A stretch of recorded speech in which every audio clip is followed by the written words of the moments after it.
Satu tips saya belajar dari Kevin Zahari ni yang bantu saya turun berat badan. Dan tips ni saya belajar lebih 10 tahun yang lepas. Separuhkan je apa yang anda makan. Itulah yang Kevin Zahari bagi tahu saya. So lebih kurang 12 tahun lepas saya nak kahwin dan saya nak turunkan berat badan. Masa tu berat badan saya lebih kurang macam sekarang. Tapi nak kahwin kan, nak pakai baju mesti nak nampak cantik. So saya beli satu panduan 5 kg dalam 5 minggu. So satu yang Kevin Zahari ajar yang sangat menarik dan saya amalkan hari ni adalah separuhkan je apa yang kita makan. Contoh anda makan nasi satu punya sepinggan penuh, separuhkan. Ayam goreng, separuhkan. Teh tarik, separuhkan. Semua benda separuhkan. Dan memang berjaya. Saya dapat turun 5 kg atau lebih dalam tempoh kurang daripada sebulan.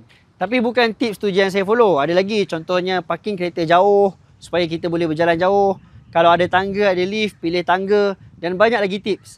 Tapi anda mungkin boleh ikut satu tips ni dan mungkin boleh membantu anda dapat berat badan yang lebih baik ataupun lebih sihat dalam tempoh masa beberapa minggu akan datang ni.